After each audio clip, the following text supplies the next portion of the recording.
Good morning students. Today our chapter is sexual reproduction in flowering plants, and this chapters today we are going to start new topic, double fertilization. Double fertilization in simple language में यदि हम बोलें तो plants में generally हमको देखने मिलता है डबल फर्टिलाइजेशन, जिसमें दो मेल गैमीट्स फीमेल गैमीट्स से जब फ्यूज़ होते हैं तो उसको बोला जाता है डबल फर्टिलाइजेशन। देखेंगे हम। Release of two male gametes form pollen tubes into cytoplasm of synergids. दो मेल गैमीट्स पोलन ट्यूब्स के आपके पहुंचते हैं सिनर्गेट्स में। Fusion of one male gametes with egg cells called syngamy and form zygote. Diploid बना लेता है ये 2n which develops into embryo. And fusion of second male gametes with polar nuclei of central. Centre में जो polar nuclei होता है एक उससे फ्यूज़ होता है और एक आपका एग सेल जो सिनर्गेट सेल्स के उधर रहता है उससे डेवलप होता है। तो cell to form triploid, cells जो होते हैं वो ट्रिप्लॉइड हो जाते हैं। एक आपका एग सेल्स जो आपके थे वो जाइगोट 2n बना लेता है और एक पोलर न्यूक्लियाई से आपका बना लेता है। तो इस तरीके से ट्रिप्लॉइड प्राइमरी एंडोस्पर्म्स न्यूक्लियस आपका बन जाता है। As syngamy and triple fusion. Syngamy एक फ्यूज़न हो गया जिसमें वो एग सेल से फ्यूज़ होगा, एंड ट्रिपल फ्यूज़न जो आपका उससे पोलर न्यूक्लियाइड से फ्यूज़ होगा। इस तरीके से syngamy and triple fusions occur in embryo sac. The phenomena is known as double fertilization. इसको हम बोलते हैं डबल फर्टिलाइजेशन।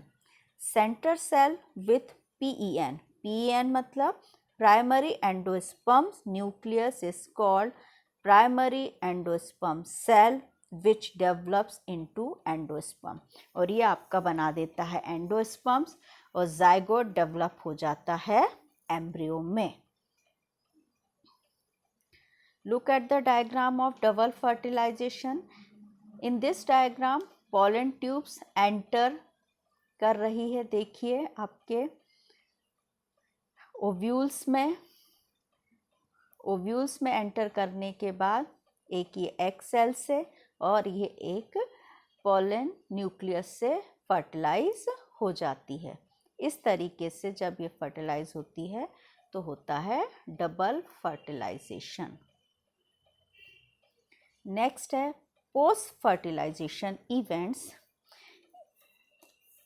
इस चैप्टर्स में हमने प्री फर्टिलाइजेशन एंड फर्टिलाइजेशन देख चुके हैं। अब है पोस्ट फर्टिलाइजेशन। जब फर्टिलाइजेशन हो चुका है तो कौन कौन से इवेंट्स होते हैं? Number 1 development of endosperm, number 2 development of embryo, number 3 maturation of ovule into seed and maturation of ovary into fruits. ये पोस्ट फर्टिलाइजेशन इवेंट्स होते हैं जो हम इस चैप्टर में देखेंगे। फर्स्ट है एंडोस्पर्म्स या development of endosperm. Its development proceeds embryo developments. There are 3 methods of embryo developments: nuclear, cellular and helobial. In nuclear type PEN जो हमने अभी देखा था, primary endosperm nucleus divide mitotically without cytokinase and endosperm is free nuclear, then cell wall formation start from pericarpary and endosperms become nuclear. इसमें अगर हम बोलें तो एंडोस्पर्म्स का डेवलपमेंट जो शुरू होता है वो हो जाता है और इसका जो न्यूक्लियस है वो फ्री न्यूक्लियस एंडोस्पर्म्स हमको देखने मिलता है। It provide food to developing embryo. ये जो एंडोस्पर्म्स है वो डेवलपिंग एम्ब्रियो को फूड प्रोवाइड करता है। दो तरह के एंडोस्पर्म्स हम देखते हैं, एक होता है नॉन एल्बुमिनस, एक होता है albuminous.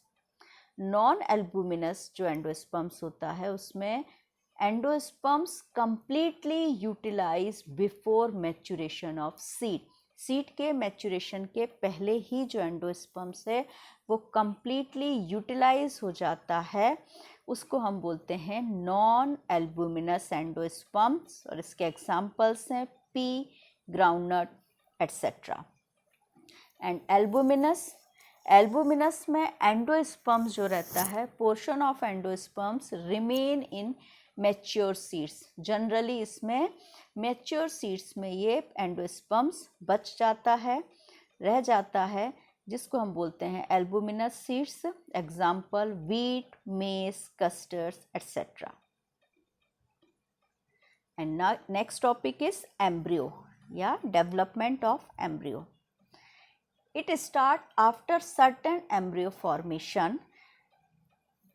Zygotes divide mitotically and form pro-embryos. बोल सकते हैं हम, एम्ब्रियो डेवलप हो जाता है, आपका फॉर्मेशन स्टार्ट हो जाता है only after certain amount of endosperms is formed. जब कुछ अमाउंट में ही एंडोस्पर्म्स बनता है तभी एम्ब्रियो का भी फॉर्मेशन स्टार्ट हो जाता है. It is a adaptation to provide assured nutrients to the developing embryo. क्योंकि एंडोस्पर्म्स का जो बनने के साथ साथ जो एम्ब्रियो का डेवलपमेंट शुरू हो गया, क्योंकि एंडोस्पर्म्स ही डेवलपिंग एम्ब्रियो को न्यूट्रिएंट्स प्रोवाइड करता है. देन इट डेवलप्स इनटू, उसके बाद ये डेवलप होता है, ग्लोबुलर फॉर्म में शेप आता है, देन हार्ट शेप्ड आता है एम्ब्रियो का, and then horse shoe shaped mature embryo with 1 or 2 cotyledons. और लास्ट जो शेप बनता है एम्ब्रियो का वो हॉर्स शू शेप्ड बनता है मैच्योर एम्ब्रियो का with 1 or 2 किटेलिडॉन्स. Look at the diagram. Development of embryo. इसमें देखिए ग्लोब्यूलर शेप दे रहा है, हार्ट शेप दे रहा है, और हार्ट शेप के बाद धीरे धीरे ये शू शेप, हॉर्स शू शेप्ड का शेप ले लेता है, और इस तरीके से मैच्योर आपका सीड बन जाता है 1 किटेलिडॉन एंड 2 किटेलिडॉन्स में.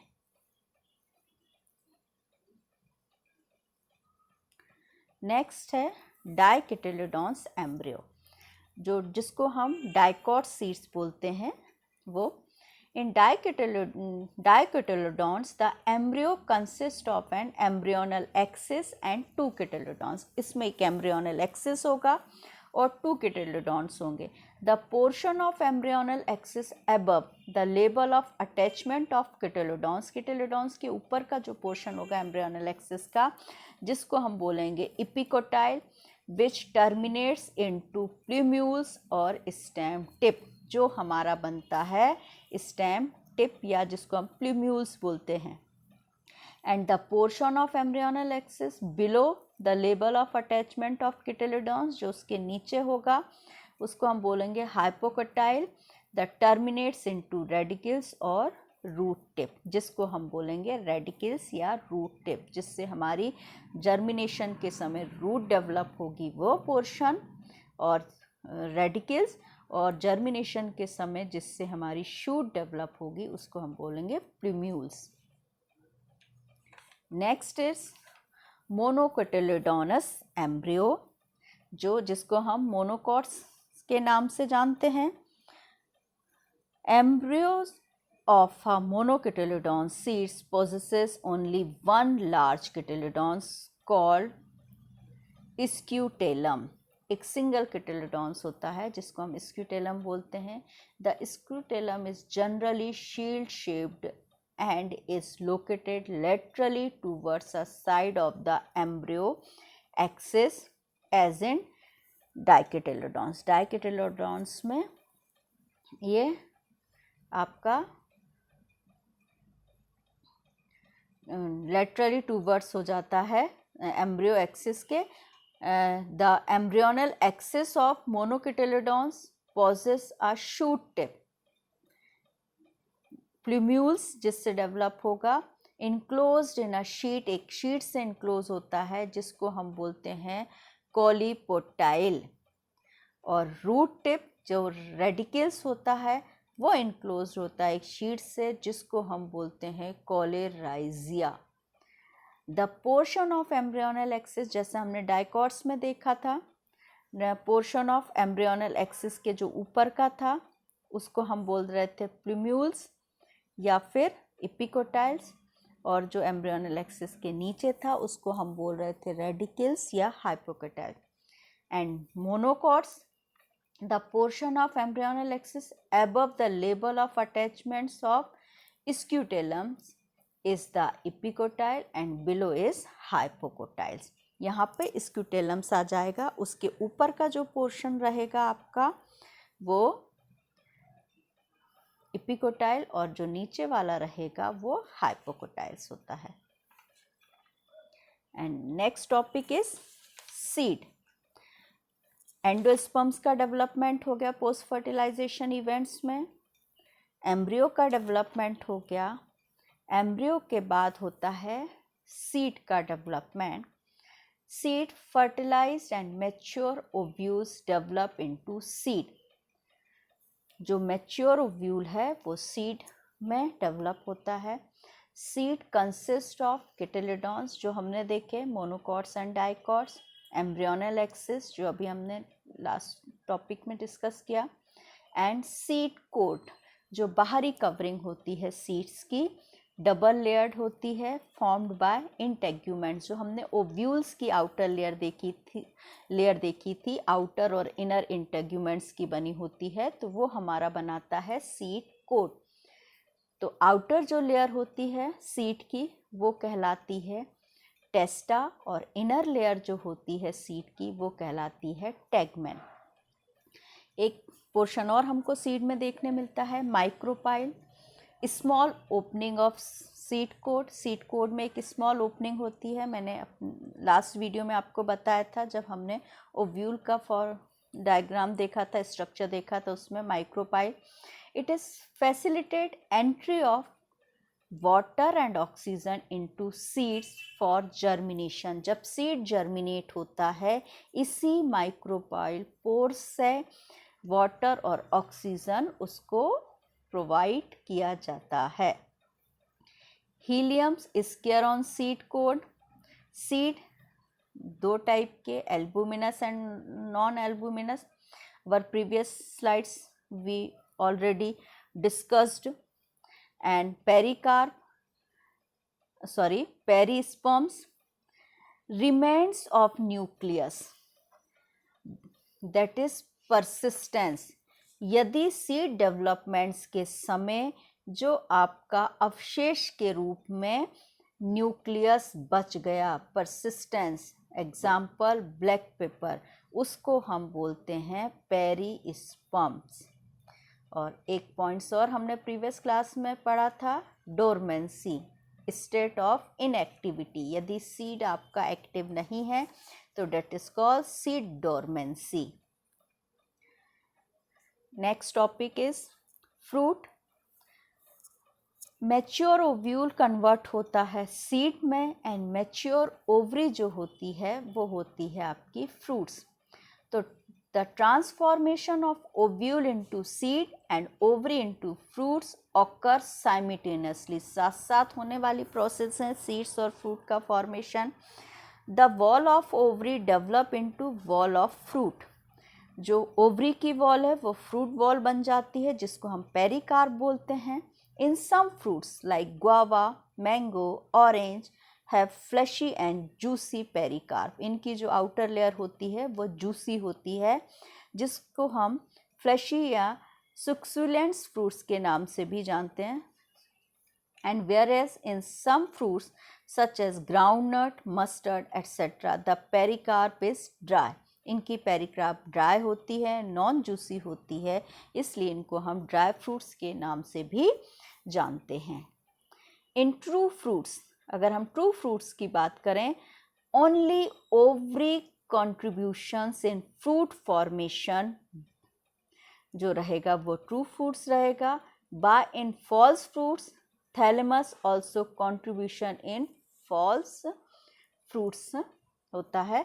तो जो फ्रूट आपका ट्रू फ्रूट्स है वो हमेशा ओवरी से डेवलप होगा और फॉल्स फ्रूट्स कई बार थैलेमस से डेवलप हो जाते हैं, या फिर हम बोल सकते हैं ओवरी के अलावा किसी दूसरे पार्ट से फ्रूट्स का formation, that is called false fruit.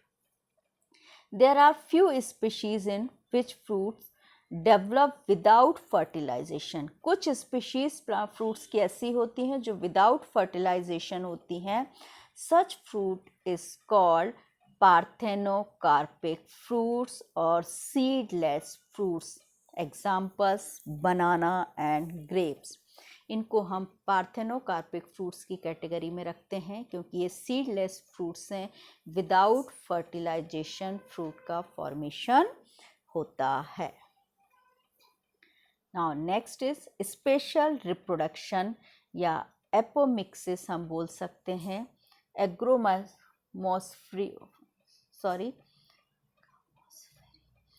एगामोस्फ्लोरी भी इसको बोला जाता है। जनरली वर्ड एपोमिक्सिस हमको बुक में देखने मिलता है। तो seeds are formed without fertilization. अभी हमने देखा था लास्ट स्लाइड्स में, fruits are formed without fertilization. Fruit का फॉर्मेशन हो रहा है विदाउट फर्टिलाइजेशन, उसको हमने बोला था parthenocarpy.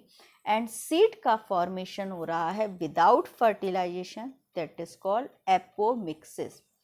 It may help if a diploid egg cells develop into embryo without fertilization.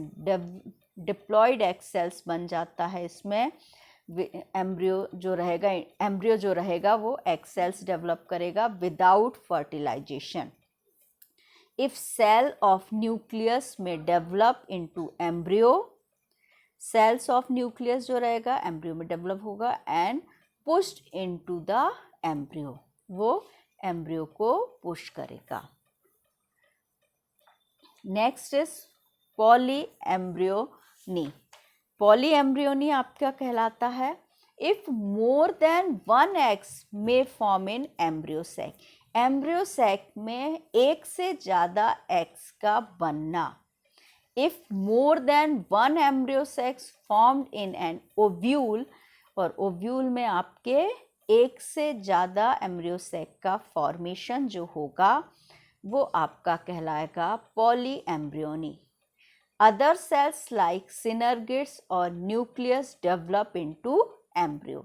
Other sales जो रहेंगी लाइक सिनर्गिड्स और न्यूक्लियस डेवलप्ड हो जाएगा एम्ब्रियो में, और embryo sex formed is an ovule को बनाएगा।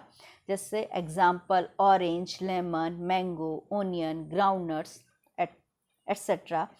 ऑल, अगर हम सिंपल लैंग्वेज में बोलें तो ऑल सिट्रस फ्रूट्स जिनमें हमें एक से ज़्यादा सीड्स देखने को मिलते हैं, that is called polyembryony. And the last topic of this chapter, importance of apomictic seeds. यदि इम्पोर्टेंस की हम बात करें एपोमिक्टिक सीड्स की या एपोमिक्सिक सीड्स की, is high importance.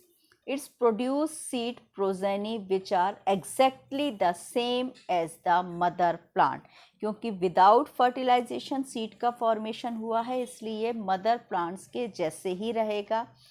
Apomixis help in the prevention of good characters over generation for crop plant. यदि हमको good quality के apomixis seeds मिल चुके हैं तो हर generation में हम इनको crop में use कर सकते हैं। It help in the production of hybrid seeds with a combination of desirable characters. Hybrid seeds जो हमारे तैयार हो गए हैं desirable characters के द्वारा, इनको हम generation to generation use कर सकते हैं। यदि हम farmer की बात करें तो advantage to a farmer of using these apomictic seeds are as follows. Number 1, they reduce the cost of hybrid breeding program. वो ये सीड्स उसको रिड्यूस कॉस्ट पे, कम कॉस्ट पर इजीली अवेलेबल हो जाते हैं हाइब्रिड ब्रीड प्रोग्राम के लिए.